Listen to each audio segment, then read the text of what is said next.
یا رسول اللہ صلی اللہ علیہ وسلم میرے شوہر نے مجھے طلاق دے دی ہے، اور طلاق دی زمانے جاہلیت کی، یعنی کہ تو میرے لیے میری ماں کی طرح ہے، اور اس پر جو طلاق پڑتی تھی وہ ایسی طلاق پڑتی تھی کہ کسی بھی صورت رجوع ممکن نہیں ہوتا تھا۔ جب ان کے شوہر نے ان کو طلاق دے دی تو وہ پریشان ہو کر اللہ کے نبی کے پاس حاضر ہوئی، اور اللہ کے نبی گھر پہ تھے، اور حضرت عائشہ رضی اللہ عنہا ان کو کنگھی کر رہی تھی۔ یا رسول اللہ، میرے خاوند اوس نے مجھے طلاق دے دی ہے اور کہہ دیا ہے کہ تو میرے لیے میری ماں کی طرح ہے، اللہ کے رسول اب کیا حکم ہے؟ تو اللہ کے نبی نے کہا، خولا اب تو اس کے لیے حرام ہو گئی ہے۔ تو کہنے لگی، یا رسول اللہ آپ نظر ثانی فرمائیے، وہ میرے بچوں کا باپ ہے اور میرے ماں باپ مر چکے ہیں، میں کس کے سہارے جیوں، اور میرے بچے ابھی چھوٹے ہیں، بچوں کو کہاں سے پالوں؟ تو اللہ کے نبی نے پھر کہا کہ خولا کام ختم ہو چکا ہے، تو اس کے لیے حرام ہو چکی ہے۔ اب اس نے پھر کہا، یا رسول اللہ آپ نظر ثانی کریں، میرے بچے بھی چھوٹے ہیں، میرے ماں باپ بھی مر چکے ہیں، میں اور میرے بچے کس کے سہارے جیئیں گے؟ جب خولا نے تیسری مرتبہ بھی فریاد کی تو اللہ کے نبی چپ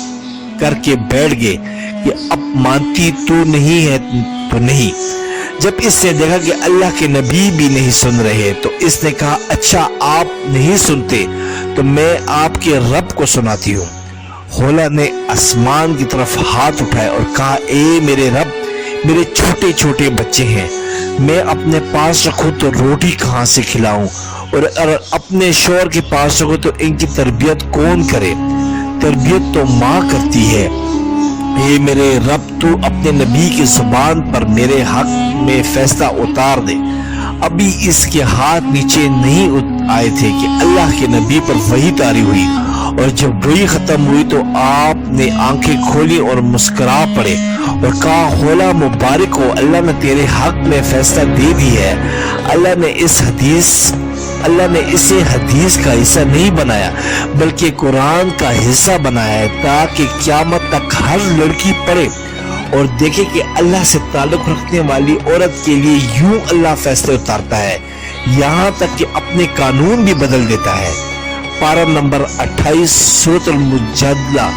آیت نمبر 1 ترجمہ ہے، بے شک اللہ نے عورت کی بات سنی جو تم سے اپنے شوہر کے معاملے پہ بحث کرتی رہی اور اللہ سے شکایت کرتی رہی، اور اللہ تم دونوں کی گفتگو سن رہا ہے، بے شک اللہ سنتا ہے۔ اللہ نے خولا کو بڑی عزت دی قرآن میں، اور صرف ایک آیت نہیں بلکہ پورے 2 رکوع اتارے، اور اللہ نے کہا، ہاں ہاں میرے محبوب، جب آپ اور خولا آپس میں تکرار کر رہے تھے، آپ انکار کر رہے تھے، وہ ہاں کروا رہی تھی، میں خود تم دونوں کی عدالت میں موجود تھا، پھر اس نے اپنا دکھ سنایا، میں تم دونوں کے دلائل سن رہا تھا، آپ انکار پہ تھے، وہ اقرار پہ تھی، میں خود تم دونوں کی عدالت میں موجود تھا، میں نے خولا کے حق میں فیصلہ دے دیا اور اس کی طلاق کو باطل قرار دے دیا، اور اس کا جرمانہ رکھ دیا کہ غلام آزاد کر دے یا 60 مسکینوں کو کھانا کھلا دے تو وہ بیوی حلال ہوگی۔ اللہ اکبر۔ سبسکرائب کریں، لائک کریں اور بیل آئکن پہ کلک کریں تاکہ آپ کو اس طرح ہی پیاری اچھی اسلامی ویڈیو ملتی رہے۔